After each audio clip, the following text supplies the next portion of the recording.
अस्सलाम वालेकुम, मैं आपको खुश आमदीद कहता हूँ इनसाइट में।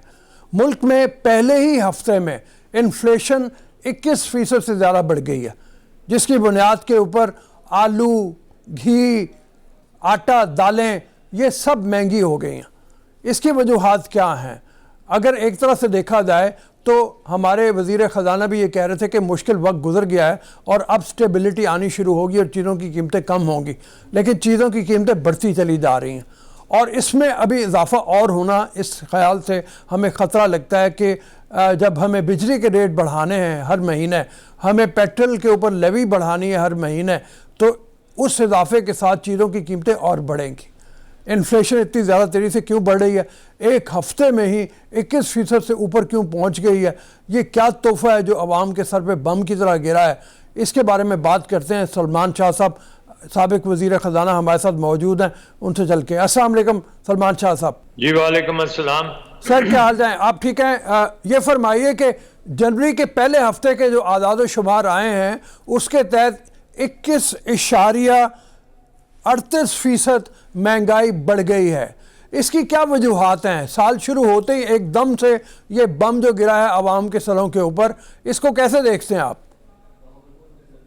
देखिए, दो तीन हमारे इन्फ्लेशन के पॉइंट ऑफ व्यू से दो तीन डिफरेंट फोर्सेस हैं जो इन्फ्लेशन को पाकिस्तान में जो इन्फ्लेशन है इस वक्त उस वजह से चल रही है।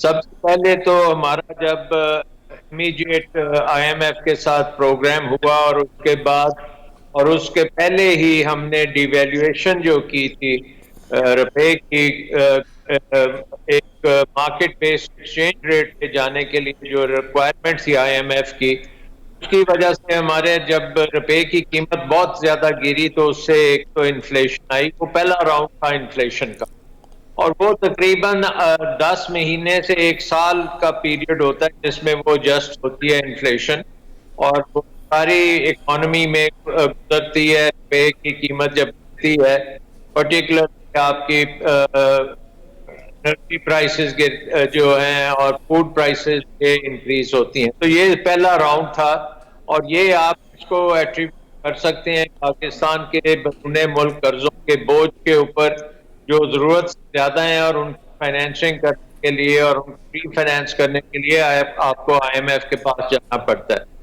इसके बाद जो दूसरे राउंड आया है वो आया है इंटरनेशनल ग्लोबल जो कमोडिटीज में एकदम बहुत ज्यादा इजाफा हुआ है और पेंडेमिक की वजह से जो सप्लाई चेन्स खराब हुई हैं उसमें जो तेल की कीमत वो डबल हुई, गैस की कीमत उससे भी ज्यादा बढ़ी और कई 100% बढ़ गई पूरी दुनिया में। अमेरिका में तो नहीं इतनी बड़ी, पर यूरोप में सबसे ज्यादा बढ़ी क्योंकि वो इंपोर्ट करते हैं एनर्जी, और उसके साथ साथ पाकिस्तान में भी वो बढ़ी।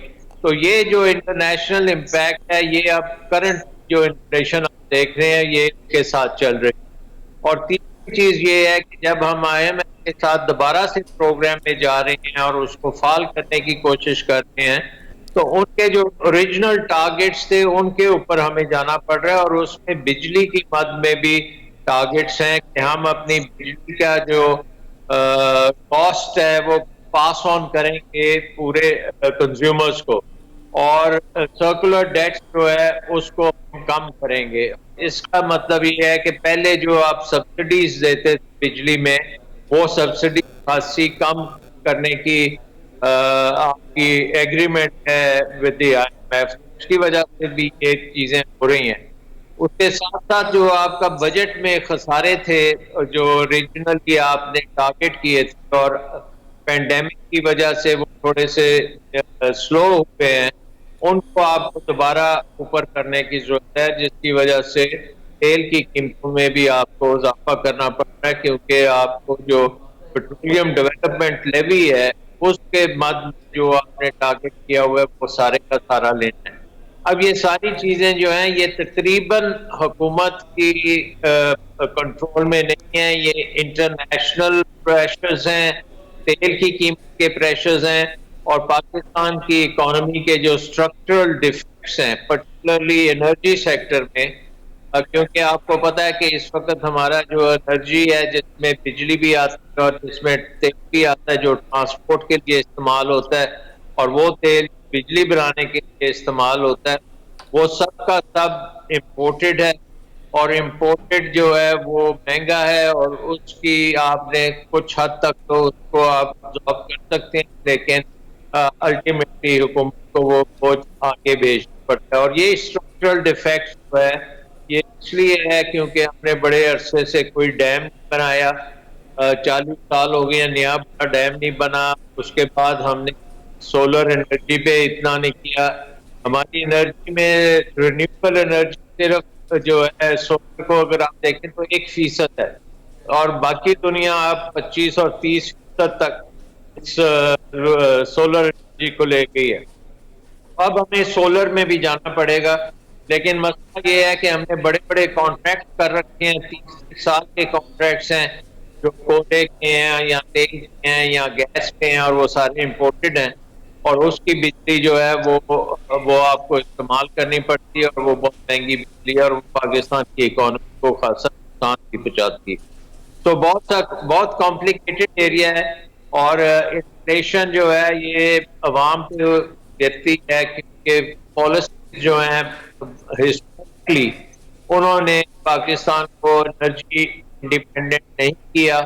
उसकी वजह से ये बिजली महंगी है, और बाकी एरियाज में आपने कंपेटिटिवनेस नहीं की, यील्ड नहीं बढ़ाई, एग्रीकल्चर में वो रिसर्च नहीं की, बीज नहीं बनाए, जो फार्म मैनेजमेंट होनी चाहिए थी वो नहीं की। उसकी नतीजा है कि हम दुनिया में तकरीबन सबसे लो यील्ड्स हैं पाकिस्तान। तो अब ये सारी चीजें चेंज करनी पड़ रही हैं, और करेंगे, पाकिस्तान में हो भी रही हैं, लेकिन इसमें वक्त लगता है, और उस दौरान जो है आपका जो बर्डन है वो अवाम पे डेफिनेटली गिर। ये फरमाइए, ये जो एक पॉलिटिकल नारा भी आता है ना साथ में पीटीआई के लोगों का, और वो ये आता है कि जी मार्च के बाद से हालात ठीक होने शुरू हो जाएंगे। जो आपने बातें बताई हैं वो बिल्कुल बिल्कुल ठीक है कि एक बड़ा कॉम्प्लेक्स ही नेचर है चीज़ों की। तो मार्च से आपको कोई उम्मीद लगती है, या ये लगता है कि ये तो इन्फ्लेशन जो हालात हैं वो तो ये बता रहे हैं महंगाई में और इजाफा होना है, कमी नहीं होनी कम अज़ कम। तो ऐसे में पॉलिटिकल नारे की बजाय लोगों को सच बताया जाए कि हकीकत ये है।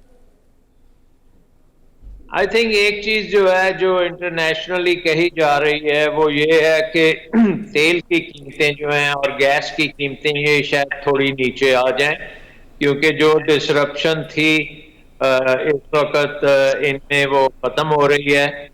सीपैक में ओपेक जो है वो भी अपनी प्रोडक्शन बढ़ाने को जा रहा है।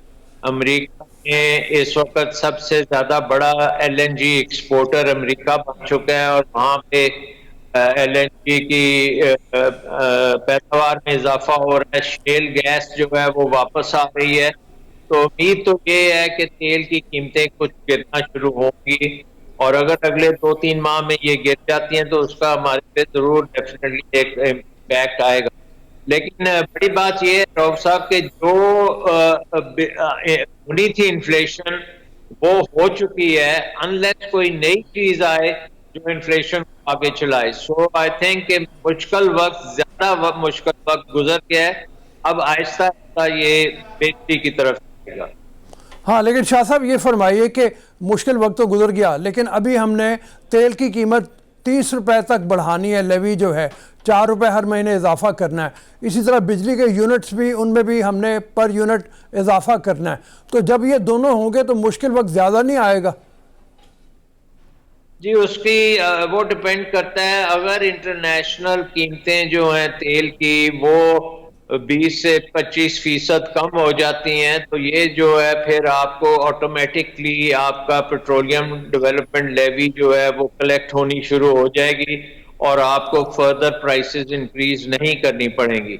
लेकिन अगर इंटरनेशनल प्राइसेस बढ़ती जाएं और यहाँ इसी लेवल पे रहे तो फिर आपको ये काम करना पड़ेगा। तो सो इंटरनेशनल प्राइसेस से अभी भी इसका बहुत तल्लक है। आईएमएफ का जो टारगेट है वो ये है कि जो ओरिजिनल आपके बजट में पेट्रोलियम डेवलपमेंट लेवी की मकदार में आपने रखा था वो पूरा करना है।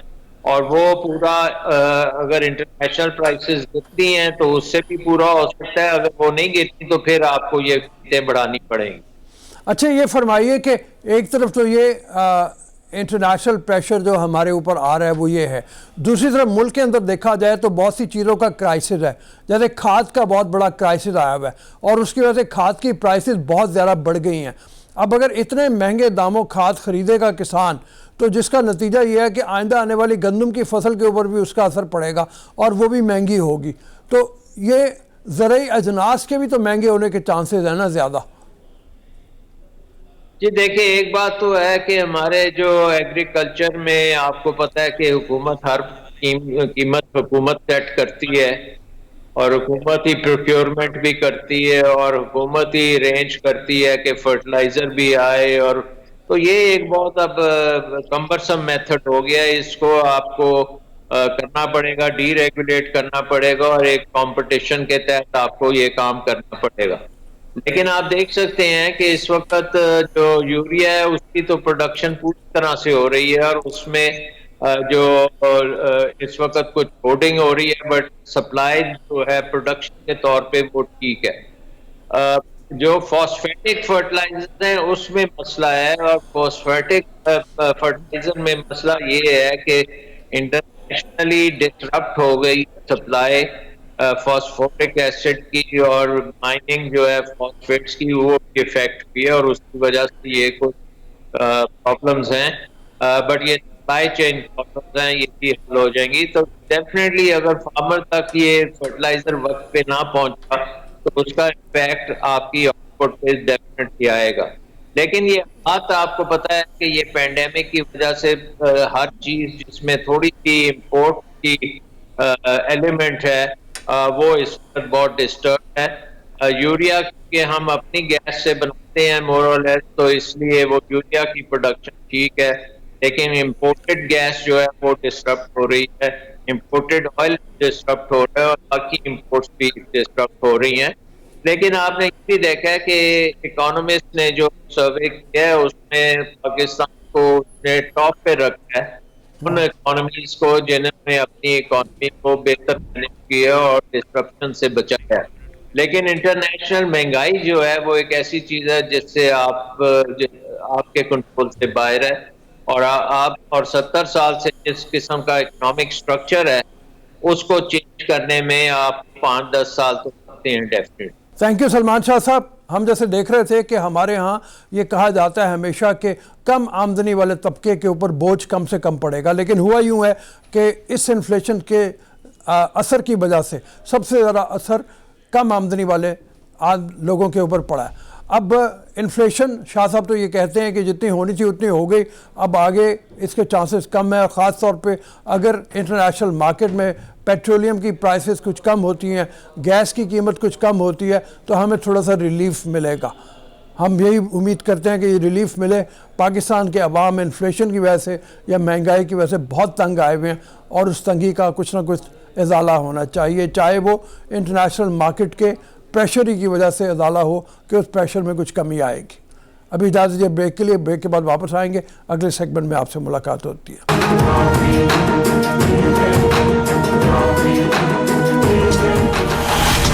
Welcome to the show. आपसे द ब्रेक। मुल्क में खाद का बुहरान ऐसा है जिसने पूरे मुल्क को अपनी लपेट में लिया हुआ है। किसान परेशान है। किसान की परेशानी दूर करने के लिए हुकूमत क्या इकदाम उठाने जा रही है, इस हवाले से चल के बात करते हैं। नदीम कुरैशी पार्लियामेंट्री सेक्रेटरी हैं, PTI से इनका ताल्लुक है। अस्सलाम वालेकुम। जी वालेकुम अस्सलाम। सर ये फरमाइए, खाद का बुहरान ऐसा बुहरान आया है जिसने पूरे पाकिस्तान के किसान रुल गए हैं और जगह जगह वो मारे मारे फिर रहे हैं, दर बदर मारे मारे फिर रहे हैं। एक बोरी से ज़्यादा वो कहते हैं हमें मिलती नहीं है, और वो भी बहुत ज़्यादा महंगे दामों, बहुत ज़्यादा कीमत दे के मिल रही है। अगर यही सूरत हाल रही है तो आने वाली जो फसलें हैं उनको नुकसान पहुंचेगा, और फिर अगर वो कहीं किसी तरीके से ब्लैक मार्केट से ख़रीद के करेंगे तो जाहिर है कि गंदम बहुत महंगे दामों मिलेगी लोगों को। इसके क्राइसिस निपटने के लिए कोई सूरत हाल आप देख रहे हैं, कोई स्ट्रेटजी बना रहे हैं? राउत साहब, एक तो मैं आपका शुक्रिया अदा करूंगा, बड़े अहम मौजू जो है वो आज आपके प्रोग्राम का हिस्सा है। मैं आपको अर्ज कर दूं, हमने थोड़ा सा बैकग्राउंड में हम जाएंगे। अल्लाह की ब्लेसिंग ये रही कि पिछली 4-5 क्रॉप्स जो थी पिछले साल और बड़े अरसे के बाद, पिछले मेरे पास बड़ी फिगर्स हैं चूंकि मैं खुद भी एग्री ग्रेजुएट हूँ और मैं काश्तकार फैमिली से बिलोंग करता हूँ, साउथ पंजाब से मेरा ताल्लुक है। पिछले 20-30 साल में पहली बार पाकिस्तान में 4-5 मेजर क्रॉप्स, जिसमें राइस है, जिसमें मेज है, शुगर केन है, ये सब बम्पर क्रॉप्स हुई। अच्छा, बम्पर क्रॉप होने का मतलब ये होता है कि एक तो आपकी मुल्क की नीड पूरी होती है, दूसरा आपका काश्तकार खुशहाल होता है। इससे आम चीज ये हुई कि गवर्नमेंट ऑफ पंजाब की जो पॉलिसी थी उसकी वजह से काश्तकार को उसकी प्रोडक्शन का पैसा बर वक्त मिला। होता ये था गन्ने का काश्तकार अपनी प्रोडक्शन को जब ट्रॉली पे लोड करके शुगर मिल के बाहर जाता था, कई कई हफ्ते उसकी वो ट्रॉली लोड नहीं होती थी और उसको उधार की सूरत में, सीपीआर की सूरत में पेमेंट्स होती थी, तो कई माह बाद वही कैश करवाया करता था। गवर्नमेंट की पॉलिसी थी, गवर्नमेंट ने बहुत सारा काम किया डिफरेंट शोबों में और काश्तकार को बर वक्त पेमेंट हुई। मतलब ये पॉजिटिव चीज भी हमें लोगों को बतानी है। हमारा काश्तकार खुशहाल हुआ, काश्तकार बेहतर हुआ, हमारी जो फी एकड़ मुस्ताजरी थी, जिसको ठेकेदारी भी कहते हैं, जिसको रेंट भी कहेंगे हम, वो बढ़ी और लोगों में एक एनर्जी आई कि जी गवर्नमेंट की पॉलिसीज है। और गवर्नमेंट ने कॉटन में बिलखुसूस कॉटन सीड से लेकर पेस्टिसाइड, हर्बिसाइड, इंसेक्टिसाइड सबको सब्सिडाइज रेट पर प्रोवाइड किया। और फर्स्ट टाइम पाकिस्तान में पंजाब गवर्नमेंट का ये एज है कि व्हाइट फ्लाई की जो पेस्टिसाइड थी उनको भी सब्सिडाइज रेट पर लोगों को प्रोवाइड किया। हमारा काश्तकार खुशहाल हुआ, हमारी प्रोडक्शन अच्छी हुई। एक इसी दौरान कोविड की वजह से इंटरनेशनली जो रेट थे फर्टिलाइजर के, उसमें बड़ा जंप हुआ। पाकिस्तान में जो यूरिया का रेट था वो 1800 से 1900 2000 के करीब नॉर्मल मार्केट का रेट था। इंटरनेशनल मार्केट में यही रेट 10,000 फी बैग तक चला गया। इस गैप की वजह से दो सूरत पैदा हुई। एक तो हमारा जो लोकल जो अब इस फर्टिलाइजर बिजनेस से रिलेटेड हमारा डीलर है और बड़े बिग डीलर, वहां पे भी कई जगहों पर चीजों को स्टॉक करने की सूरत देखी गई। और मैं चाहूंगा कि मैं कौम से भी अपील करूं, हुकूमतें बड़ा कुछ करती है लेकिन जब तक कौम कुछ नहीं करती, हुकूमत के भी टारगेट पूरा नहीं करती। यहाँ हमारे सिस्टम में दर्जनों अनगिनत काली भेड़ें मौजूद हैं, वो फूड आइटम्स हो, वो एग्रीकल्चर प्रोडक्ट्स हो या दीगर अशिया हो। जैसे ही डिमांड एंड सप्लाई का गैप आता है, लोग कोशिश करते हैं चीजों को स्टॉक किया जाए। जब स्टॉक करेंगे मार्केट में शॉर्ट होगी, जब शॉर्ट होगी तो उसकी कीमत बढ़ेगी और फिर हम मर्जी के रेट से पूरे पंजाब में उस्मान बुज़ार साहब ने, पंजाब गवर्नमेंट ने मैकेनिज्म बनाया और हमने कोशिश की कि खाद को किसी सूरत भी ओवर रेट पर ना बिकने दिया जाए। उसकी वजह से ये एक आर्जी सूरत पैदा हुई। आज भी गवर्नमेंट ऑफ पंजाब के पास फिगर्स हैं, हमारी नीड के मुताबिक हमारी लोकल प्रोडक्शन इतनी है कि हम अपनी मौजूदा वीट की क्रॉप को भी और दीगर जो छोटी क्रॉप्स हैं उनको भी टाइमली हार्वेस्टिंग तक लेके जा सकते हैं। तो मैं आपको यकीन दिलाना चाहता हूं कि गवर्नमेंट का मैकेनिज्म मौजूदा, चूंकि इंटरनेशनल रेट फ्लक्चुएशन थी, रेट्स बढ़े और हर कारोबार की ताजीर की ये ख्वाहिश होती है। हालांकि अब जिस मजहब के हम पैरोकार हैं, हमें तो वहां भी ये हुक्म है कि हम कीमतों हम प्रोडक्ट्स को, हम कमोडिटीज को इसलिए होल्ड ना करें कि हम ज्यादा कीमत पर उनको बेचें। तो मैं आपको यकीन दिला रहा हूं, डिस्ट्रिक्ट लेवल पर चीजों को मॉनिटर किया जा रहा है, पूरा एग्रीकल्चर डिपार्टमेंट इस पे एक्टिव है, चीफ सेक्रेटरी खुद इसको लुक आफ्टर कर रहे हैं और सीएम पंजाब की तरफ से इस पे जीरो टॉलरेंस पॉलिसी है। हमने हर सूरत कोशिश करनी है कि हमारे काश्तकार को उसकी नीड के मुताबिक। अब एक नुक्ते की तरफ और तवज्जो दिलवाऊंगा, एक अर्ज और करूंगा आप इस प्रोग्राम के तवज्जुह से कि जो मेरे छोटे भाई काश्तकार हैं, जो छोटा काश्तकार है 10 एकड़ का, 5 एकड़ का, 15 एकड़ का, वो काइंडली अपनी नीड के मुताबिक जो उसकी जरूरत है वो उसके मुताबिक खाद परचेज करे। जबकि जिसकी जरूरत 20 बैग की है और वो चाहता है कि जी वो 60 बैग परचेज कर ले, अल्टीमेटली वो इस बहान को बढ़ाने का, इस पे बढ़ोतरी का जिम्मेदार होता है। तो मैं तवक्को ये रखूंगा कि आने वाले दिनों में खाद की सूरत हाल, इसकी सप्लाई की बेहतर हो जाएगी। गवर्नमेंट का पूरा इस पे पूरी नजर है और आपको इस बात का हम इंडोर्स करेंगे कि अभी चूंकि विंटर में गैस की लोड शेडिंग भी गवर्नमेंट कर रही है, ये गैस भी फर्टिलाइजर फैक्ट्रीज को फराहम की जा रही है ताकि खाद की प्रोडक्शन में कोई रुकावट ना आए और खाद हमारे काश्तकार को बर वक्त मिले, उसी कीमत पर मिले जो पाकिस्तान के, पंजाब के लोकल रेट्स हैं। अच्छा, ये फरमाइए, आज डॉन में एक रिपोर्ट छपी हुई है जिसमें यह है कि खाद के बुहरान की बुनियादी वजह स्मगलिंग है। बहुत ज़्यादा स्मगल होकर बाहर मुल्कों दूसरों में जा रही है, जिसमें अफ़गानिस्तान ज़ाहिर सर फहरिस्त है। और पिछले दिनों चमन के करीब एक आपने देखा भी था कि एक बड़ा ट्रॉलर पकड़ा गया, वो भी स्मगल हो रही थी खाद। इसकी क्या तदारुक करने के लिए किया जा रहा है? और साहब, मैं आपकी इस बात से बिल्कुल इत्तेफाक करूंगा। देखिए, गवर्नमेंट कभी नहीं चाहती, और पाकिस्तान तहरीक इंसाफ की गवर्नमेंट तो बिल्कुल नहीं चाहती, जो गवर्नमेंट पनाहगाहें बना रही हो, जो चाहती हो कि एक शख्स की भूखा ना सोए, वो कब चाहेगी कि हमारी वो एग्रीकल्चर, हमारे पास अल्लाह की ब्लेसिंग है, हमारे पास ऐसी फूड बास्केट है कि हम पूरे साउथ पंजाब और साउथ एशिया को, क्या हम पूरी दुनिया को फीड कर सकते हैं अगर हम अपनी एग्रीकल्चर को स्ट्रेंथन कर ले। ये वाकई ये थोड़ा सा एलिमेंट रहा, और मैंने प्रोग्राम के पहले हिस्से में भी अर्ज की कि चूंकि रेट का गैप बहुत ज्यादा था। अच्छा, अब बहुत सारी चीजों को लोग क्रिटिसाइज करते हैं, लेकिन इस नुक्ते पर कोई बात नहीं करता कि पाकिस्तान में गवर्नमेंट ने कोशिश की कि उसी रेट पर, जो नॉर्मल रेट्स हैं, उसी पर लोगों को खाद प्रोवाइड की जाए। लेकिन दरमियान में ये चीजें बहुत हुई, ये चीजें नोटिस में आई, इनको नोटिस किया गया, आइडेंटिफाई किया गया। लेकिन मैं आपको एक अर्ज कर दूं, इस वक्त सूरत हाल थोड़ी सी जो डिस्टर्ब रही पिछले वीक में, अब आने वाले कमिंग वीक में चीजें बेहतर होगी। लोगों को हमारी कोशिश है गवर्नमेंट की कि फर्टिलाइजर की नीड उनकी हर सूरत पूरी की जाए। क्लाइमेट बड़ा फेवर कर रहा है, अगर फर्टिलाइजर की नीड पूरी हो जाती है तो हम इस साल पाकिस्तान की हिस्ट्री की बेहतरीन वीट की क्रॉप उठाने में कामयाब हो जाएंगे। तो मैं आपको अर्ज कर दूं, ये जहां स्मगलिंग का मामला आया, वहां गवर्नमेंट ने पूरा एक्शन लिया। हमने जो इंटर प्रोविंशियल बॉर्डर्स है वहां भी कंट्रोल किया, और इस पर भी कोशिश की कि किसी भी शख्स को, खा वो कितना भी ताकतवर हो, बिल्कुल रियायत ना की जाए। और मैं आपसे भी दरखास्त करूंगा, आपके बड़े व्यूअर्स हैं, आपकी बड़ी फैन फॉलोइंग है, आप भी प्लीज लोगों को, हमें बिन हैसल कौम भी कुछ जिम्मेदारियों को ओन करना है। हुकूमतें ताकत से, कानून से, डंडे से ही हर चीज नहीं बनवाती, कुछ चीजें कौमों के साथ अखलाकी तौर पर जुड़ी होती हैं। अगर हम ज्यादा कीमत हासिल करने के लिए अपनी फर्टिलाइजर को बैरून मुल्क स्मगल कर देते हैं, और उसमें खा कोई सरकारी शख्स, कोई गवर्नमेंट ऑफिशियल इन्वॉल्व होता है, या उसमें कोई ताजिर इन्वॉल्व होता है, अल्टीमेटली इफेक्ट इस कौन है। अल्टीमेटली प्रोडक्ट हमारी कम होनी है, अल्टीमेटली प्रोडक्शन हमारी कम होनी है, और वीट आने वाले दिनों में पूरी दुनिया में एक हॉट केक बनने जा रही है। मैं आपको एक अर्ज कर दूं, पूरी दुनिया में इस वक्त गंदम की कीमतों में बढ़ोतरी का रुझान है। हमारा काश्तकार अगर प्रोडक्शन टारगेट के मुताबिक कर लेगा, जैसे कि गवर्नमेंट ने पॉलिसीज बनाई, और पहली बार ऐसा हुआ कि पूरी एग्रीकल्चर मशीनरी एक्टिव है, हमने फील्ड वर्क पे ज्यादा तवज्जो दी, हमने गवर्नमेंट प्राइवेट पार्टनरशिप के तहत अपनी एग्रीकल्चर को मजबूत किया, स्ट्रेंथन किया।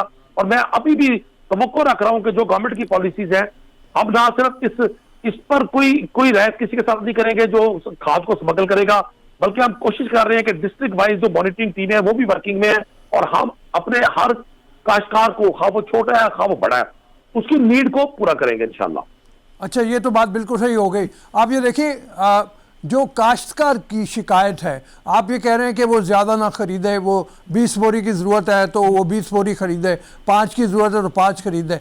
लेकिन ये जो शिकायत है कि जी मुझे 1 बोरी मिलती है, इसका क्या किया जाए? और बहुत से इलाकों से शिकायत आ रही है।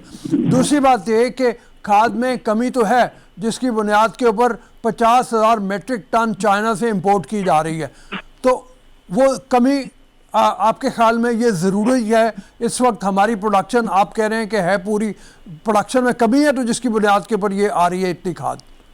देखिए मैं अर्ज करूं, जो प्रोडक्शन फिगर्स हैं वो तो जो टारगेट सेट थी उतनी है, लेकिन टारगेट से ज्यादा एग्रीकल्चर में, या हमारी जो बिजाई कहेंगे, सोइंग कहेंगे, नई काश्त कहेंगे, नई फसलात की तरफ लोगों का रुझान कहेंगे, वहां बढ़ोतरी देखी गई। तो अल्टीमेटली जब आपकी नीड ज्यादा होगी, आपकी डिमांड ज्यादा होगी, तो सप्लाई चेन डिस्टर्ब होगी। फिर मैं आपको ये बात कहने में मुझे कोई आर नहीं है कि कई जगहों पर खाद के स्टॉक की भी रिपोर्ट्स हैं, बहुत सारी जगहों पर रेड हुए हैं, बहुत सारे लोगों को कानून ने अपनी गिरफ्त में लिया है, जुर्माने हुए हैं, और उस खाद को डिस्ट्रिक्ट एडमिनिस्ट्रेशन ने सरकारी रेट पर लोगों को प्रोवाइड किया है। जहां तक आपने फरमाया कि जी लोग कहते हैं जी हमें 1 बोरी, वो उनकी नीड के मुताबिक कोशिश की जा रही है। कि देखें, काश्तकार के पास एक बड़ी अहम चीज होती है, उसकी फर्ज जमाबंदी होती है, उसके पास अपनी जमीन का रिकॉर्ड होता है। अगर मेरी काश्त 5 एकड़ है और मेरी नीड 5 बैग्स की है, तो जब मैं 40 बैग की डिमांड करूंगा, तो मैं अपने उस काश्तकार भाई के हक पर डाका डालने की कोशिश करूंगा जिसकी नीड पूरी नहीं हो रही। बहुत सारी दुनिया में बड़े चैलेंजेस आते हैं, चीजों की सप्लाई एंड डिमांड में गैप आ जाता है, तो लोग अपना शेयर थोड़ा करके, अपनी जरूरत के मुताबिक करके उस गैप को पूरा करने की कोशिश करते हैं। पाकिस्तान के काश्तकार ने तो हमेशा इस मुल्क की तरक्की में अपना रोल प्ले किया। पाकिस्तान के काश्तकार ने, पंजाब के काश्तकार ने पाकिस्तान के एग्रीकल्चर को हमेशा सपोर्ट की, बड़े नामसाइज हालात भी फेस किए। एक जमाना था कि कॉटन पैदा होती थी, खरीदार नहीं होता था, गंदुम पैदा होती थी, उसका बारदाना सरकारी नहीं मिला करता था, लोग परेशान हुआ करते थे। कई कई माह लोग अपनी शुगर केन की ट्रॉलियां भर के और फैक्ट्री के बाहर खड़े होते थे। उधार की सूरत में उन्हीं की प्रोडक्ट की कीमत उनको सीपीआर की सूरत में मिलती थी, जो कई कई साल कैश नहीं हुआ करती थी। काश्तकार ने तो उन चैलेंज का मुकाबला किया। तो मुझे तवक्को है कि हमारा काश्तकार इस चैलेंज का भी मुकाबला करेगा। थैंक यू नदीम कुरैशी साहब। आप जैसे कि कह रहे हैं कि कोशिश यही है कि हर आदमी को पहुंच जाए खाद, लेकिन आम आदमी को भी ये सोचना चाहिए कि अगर उसकी ज़रूरत 5 बोरी खाद की है तो वो 5 ही डिमांड करे, वो 20 बोरी खाद ना उठाए। और फिर जो लोग इस वक्त ज़ख़ीरा अंदोज़ी कर रहे हैं उनको भी पकड़ा जाने की कोशिश की जा रही है। तो मेरे ख्याल में यही मुनासिब इक़दाम हैं जिसकी बुनियाद के ऊपर शायद हम इस क्राइसिस से जल्दी निकल आएँ। अभी चलते हैं एक ब्रेक की तरफ, ब्रेक के बाद वापस आएंगे और ज़रा मरी का रुख करेंगे, वहाँ देखेंगे कि इस वक्त सूरत हाल क्या है। अभी जा दीजिए ब्रेक के लिए।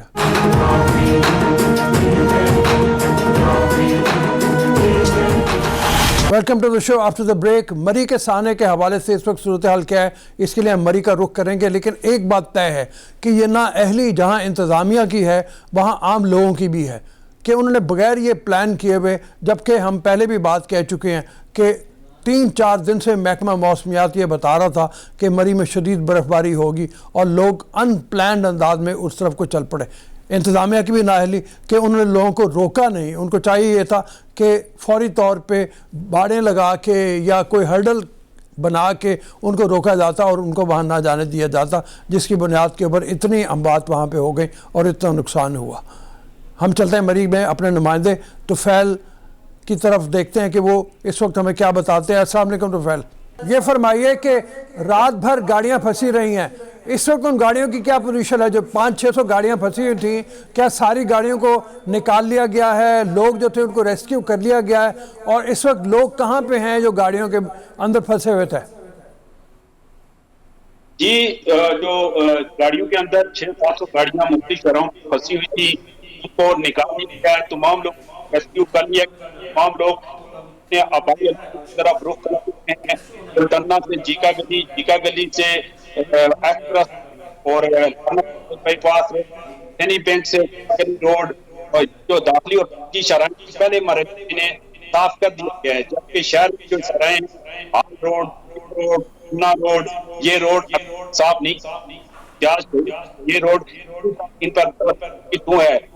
यहाँ ये जिक्र है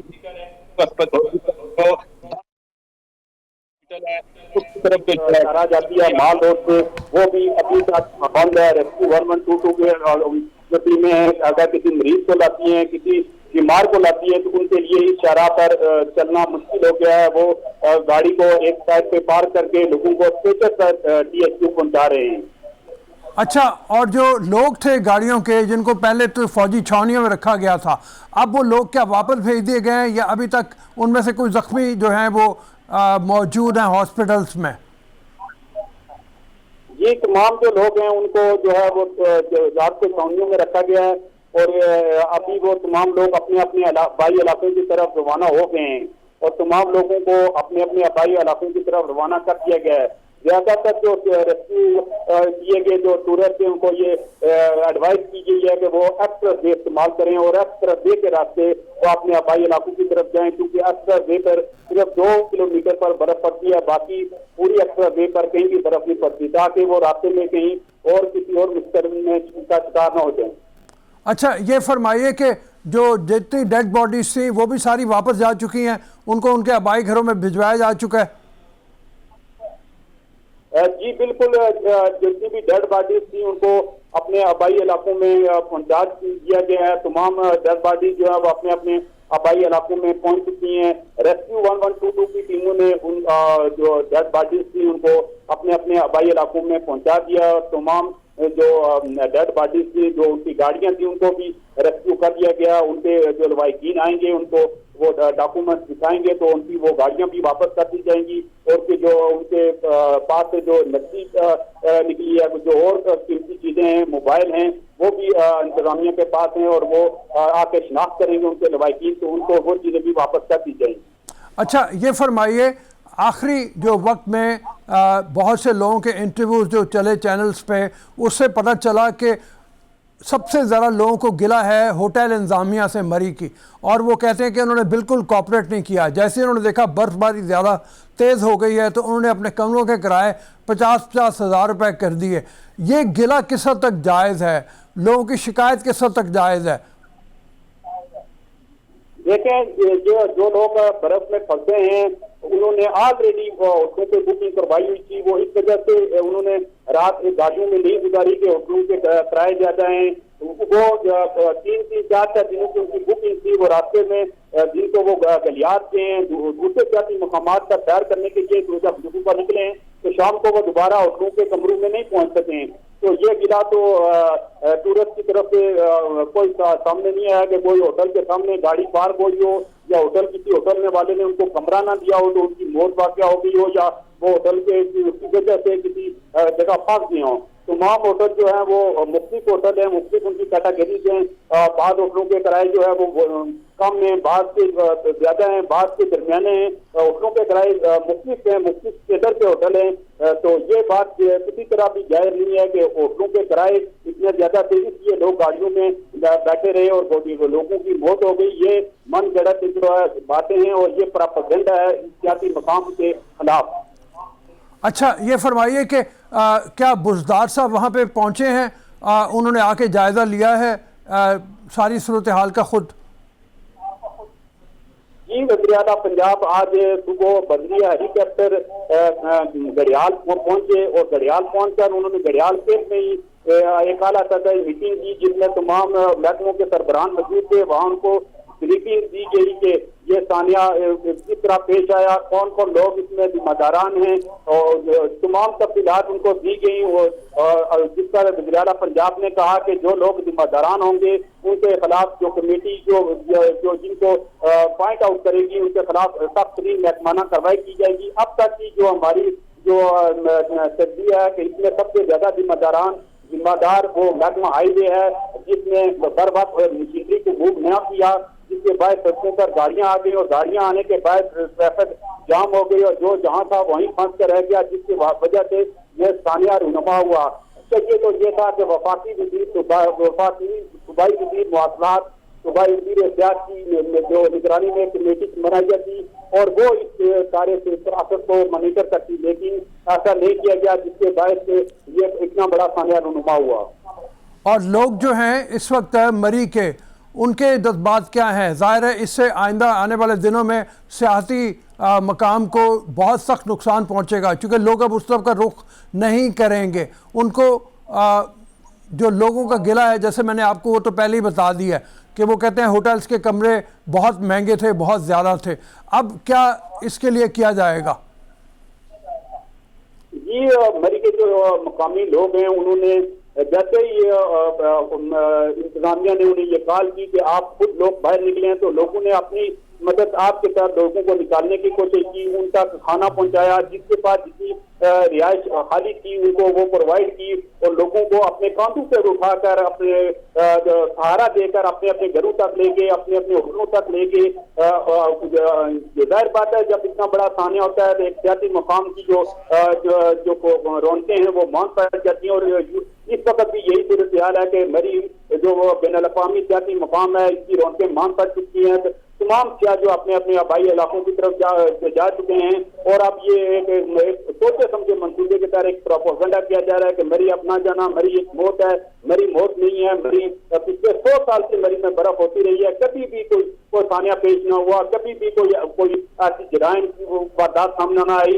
ये पहली दफा हुआ है कि लोग फंस के और लोग गाड़ियों में उन्होंने रात गुजारी, जिसके बाद उनकी जो हम बात हुई है लोग जो मरी के लोग हैं वो उन्होंने अपनी तरफ से भाई कोशिश की है कि लोगों को खाना भी पहुंचाया जाए। Thank you Tufail Abbasi. आपने जैसे बताया कि मरी इंतज़ामिया में अपने तौर पे पूरी कोशिश की है कि फौरी तौर पे जो तमाम शाहरात हैं उनको साफ़ कर लिया जाए। गाड़ियाँ 500-600 जो थी उनको रेस्क्यू कर लिया गया, निकाल लिया गया है और अब वो गाड़ियाँ उनके मालकान के हवाले कर दी जाएंगी। लोग भी महफूज मकामात से अपने घरों की तरफ अब रुखसत हो चुके हैं।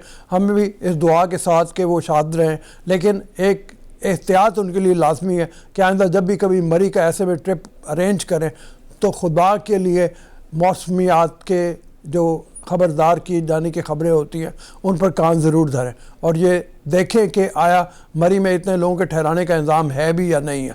पूरे इंतज़ामात के साथ निकलें, एंजॉय करें, अपने लिए मौत का पैगाम ना लेके आएँ ऐसे हालात में अपने आप को डाल के और अपने ख़ानदान को डाल के। अभी इजाज़त दीजिए, अगले प्रोग्राम में अगले हफ्ते इंशाअल्लाह ताला फिर मिलेंगे। अल्लाह हाफ़िज़।